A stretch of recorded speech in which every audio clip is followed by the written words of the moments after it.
On l'a connu tout jeune acteur dans LOL, plus récemment en Père aimant mais instable dans Mikado ou encore risquant la peine de mort en Indonésie dans La Promesse verte. L'acteur, réalisateur et désormais romancier Félix Moati est notre invité pour la sortie de son premier roman Voir clair aux éditions de l'Observatoire, un récit dense, tendre et féroce sur ces minuscules choix qui suffisent à faire basculer une vie. Bonjour à tous, bienvenue dans À l'affiche Félix Moati. Bonjour. Alors on vous connaît avec cette casquette d'acteur, vous revenez comme écrivain. Quel a été le point de départ de ce livre ? Le point de départ, il y a une phrase qui a préexisté peut-être à l'écriture du livre, mais c'est ce que je me dis maintenant, parce que c'est ce qui a déclenché l'écriture. Donc je suis père depuis 4 ans maintenant, et à un moment donné, face au mystère que c'est que la paternité à mes yeux, je me suis dit, peut-être qu'être père, c'est marcher dans les pas de son fils, ou de sa fille, bien sûr, mais de son enfant. Et à partir de là, je sais pas, j'ai voulu écrire là-dessus, j'ai voulu écrire sur ce que c'est que la paternité, et ça donne donc mon premier roman, et qui est, j'espère, qui fera rire les gens qui vont le lire, quoi.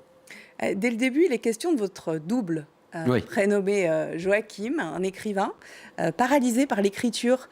Alors il vous rencontre, et il vous demande de raconter son histoire. Ça, c'est un procédé littéraire où ce Joachim existe vraiment. Ça, non, en fait, j'aime bien donner l'illusion que Joachim existe. Oui, en effet, c'est pas nécessairement mon double dans la mesure où, en tout cas, c'est dans la mesure où ce que vit Joachim, ce n'est pas ma vie. Il y a plein de points de dissemblance. Je veux dire, c'est de la fiction vraiment. C'est un roman. C'est pas ma vraie vie, quoi. Voilà. Donc, mais c'est un procédé littéraire, évidemment. Joachim m'arrête dans la rue et me demande de raconter son histoire, que je raconte. Et comme lui, je crois quand même que vous avez voulu à un moment être espion. Oui, bien renseigné. Vous pourriez vous-même être espionne. Oui, j'ai voulu intégrer les services de renseignement quand j'ai sur la fin de mon adolescence, vers 15-16 ans. Et j'avais tout fait pour, ouais. Enfin bon, tout faire. C'est-à-dire, comme lui, vous avez appris l'arabe ? C'est-à-dire, je m'étais rapproché d'un maître espion qui à l'époque, qui s'appelait Monsieur Éric de Nessé, qui est d'ailleurs mort il y a quelques mois. Et Éric de Nessé, et qui m'avait donc dit qu'il fallait apprendre l'arabe, qu'il fallait faire du parachutisme, ce genre de choses. Et je me destinais un peu après le lycée à vouloir faire Sciences Po, et faire des études de géopolitique, voilà, pour un jour Peut-être. intégrer la DGSE. D'ailleurs, vous l'êtes peut-être espion, vous aussi. Vous êtes le fils de Serge Moati, connu pour son travail de journaliste, de documentariste notamment. Et vous êtes devenu père, vous l'avez dit, il y a quelques années. Ce roman a largement trait à la paternité.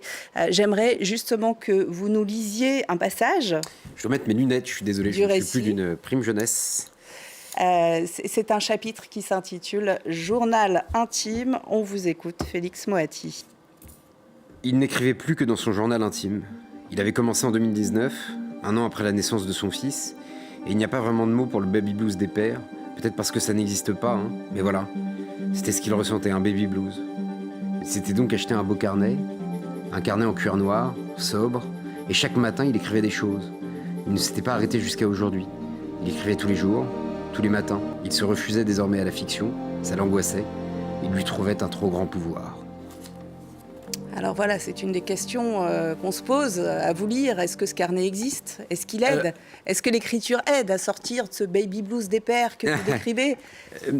Oui, en effet, ce serait complètement indécent vu ce qui se passe dans le corps des femmes au moment de l'accouchement et psychologiquement et tout ça, de se plaindre en tant que jeune père. Voilà, mais j'essayais de trouver un mot pour cette secousse que vient faire surgir la paternité dans une vie de jeune homme. Et oui, l'écriture peut être un bon procédé, bien sûr, mais plein de choses. Il faut prendre tout ce qui marche, en fait. Elle vous a aidé, vous, l'écriture ? Ouais, bien sûr. À consolider ma fonction de père. Ouais. La psychanalyse est au cœur du récit. Plusieurs personnages y ont recours ou exercent même cette profession. Est-ce que vous aussi, cela vous a aidé à passer des caps ? La psychanalyse ? Oui. Assurément. Je vous dirai pas lesquels, mais oui, assurément. Ça a été c'est toujours très important dans ma vie.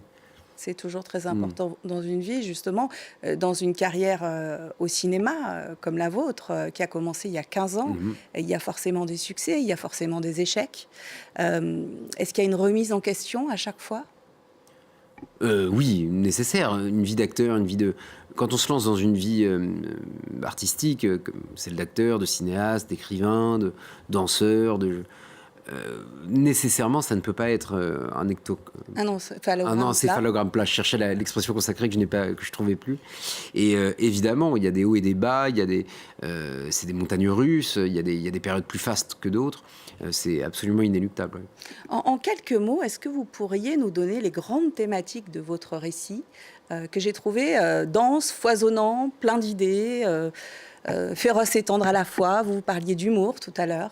Bah, j'espère qu'il est drôle parce que c'est vrai que j'ai voulu vraiment faire un récit comique, quoi. Mais en quelques mots, Vous avez parlé d'errance dans une interview. oui, il y a de l'errance. Il y a cette idée. Donc Joachim vient voir Félix, lui demande de raconter son histoire, et Félix, racontant l'histoire de Joachim, raconte aussi l'histoire de son frère Nathan, de leurs compagnes respectives, et de plusieurs autres vies que ces deux frères-là croisent. Voilà. Et donc c'est un récit en poupée russe qui mêle certaines époques et les temporalités, et pour poser la question de ce qu'on traverse dans une existence. Voilà. Voilà, et des choix qu'on fait. Et les choix qu'on fait. Ouais. Alors, vous avez grandi à Paris, Félix Moati, dans une famille juive d'origine tunisienne. On comprend que dans cette famille, les idées progressistes, la politique étaient plus présentes que la religion. Oui. Vous confirmez. Et pourtant, vos personnages vivent un peu l'inverse, moi j'ai trouvé. Certains font l'expérience d'un miracle. Ils sont sauvés in extremis. D'autres sont attirés par une forme de radicalité. D'autres encore par la recherche d'un apaisement. Ils sont en quête de sens, en tous les cas, vos personnages. Êtes-vous croyant et que vouliez-vous questionner avec le voyage de cette famille à Jérusalem? C'est une question très, très personnelle. Si je suis croyant... écoutez, en fait, dans le judaïsme, à la différence du christianisme ou de l'islam, par exemple, des deux autres monothéismes, la question de la croyance, elle n'est pas centrale. En tout cas, au sens de la foi, de la fides chrétienne, par exemple, c'est pas central. On ne se demande pas, en tant que juif, si on croit ou non en Dieu. C'est plutôt un rapport de confiance en fait, ce qui est central véritablement chez moi, c'est l'étude. C'est étudié. Après, le rapport je préfère dire la source de toute vie, par exemple. Ce rapport-là, qui est un rapport très intime, c'est vrai que j'en ai jamais parlé, donc j'ai du mal à en parler, et j'essaie de le garder pour moi. Mais c'est le rapport à l'étude, au texte, moi qui m'intéresse beaucoup, enfin qui est vraiment central. Et c'était quoi la suite de la question ? C'est la question de la foi qui vous anime, en fait. Hein.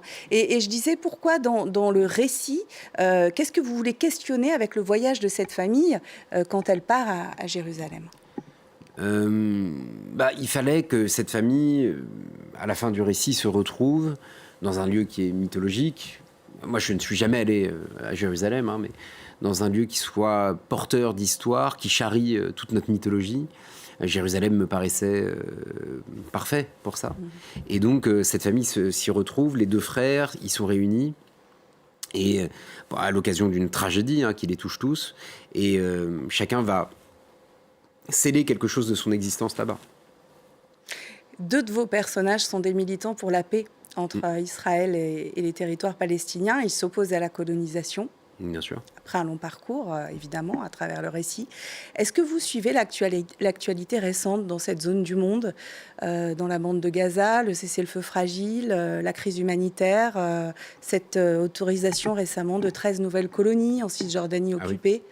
Est-ce que quel regard vous portez là-dessus? Cette autorisation du gouvernement israélien d'annexer encore, c'est une catastrophe. Moi, je peux pas, au nom même de mon judaïsme, je peux pas consentir à la politique de Netanyahou. C'est absolument insupportable pour moi. Mais après, je suis comme tout le monde, c'est-à-dire que je peine à y voir clair, sans mauvais jeu de mots. Dans cette situation, je trouve que c'est la définition même d'une tragédie, quoi. C'est-à-dire que toutes les voix peuvent être entendues, toutes les voix doivent être entendues. J'espère qu'on arrivera à entendre les gens qui sont de bonne volonté, et qu'on cessera et qu'on mettra un terme à l'hubris barbare de gens comme Netanyahou, évidemment. Voir clair aux éditions de l'Observatoire. Je le recommande vivement. Dernière question. Assez simple, mais finalement peut-être plus complexe qu'il n'y paraît. Est-ce qu'on y voit plus clair après avoir écrit un roman ? En tout cas, on pose un chemin, on pose des balises. Maintenant, à nous de nous balader à l'intérieur de ce labyrinthe. Alors, on a l'habitude, Félix Moati, de demander leur coup de cœur culturel à nos invités. Le vôtre, c'est le film Kika d'Alex Poukine. C'est le portrait d'une femme, je crois. Exactement, c'est le portrait d'une femme, jouée absolument merveilleusement par Manon Clavel, cette comédienne. Et c'est le portrait de cette femme qui... En fait, le film brasse plein de genres différents. Ça commence comme une comédie romantique, très enlevée, très joyeuse. Un drame survient. On tombe dans de la comédie plus scabreuse, de la comédie plus noire. Je trouve le film absolument génial. Il y a toute une réflexion sur le rapport à la douleur qu'on exprime, à la douleur qu'on rentre, et tout ça avec beaucoup de légèreté et de malice. J'ai vraiment adoré ce film. Voilà. Vous avez adoré le film, et vous-même, vous avez d'autres projets au cinéma. Je crois que vous terminez un tournage. Ouais, exactement. Je termine le tournage d'un film qui s'appelle Les Crocs, qui est un thriller qui se passe dans la forêt. On a hâte de découvrir. Avec Alice Belaïdi, Manuel Guillot, David Ayala, Marie Gillin, Alice de Langsin. Voilà. Merci Félix Moati. Merci à vous. Je rappelle que votre livre Voir clair est disponible aux éditions de l'Observatoire. Bon vent à vous. C'est déjà la fin de cette émission. Merci à vous de l'avoir suivi. Vous pouvez la retrouver sur France 24 et tous nos réseaux sociaux. On se quitte avec quelques images donc de Kika. À très vite. T'apprendras sur le tas. Pardon, excusez-moi. Non mais oh, vous me payez là. T'es pleine de boutons, t'es Mais attends, sèche. ça va pas là.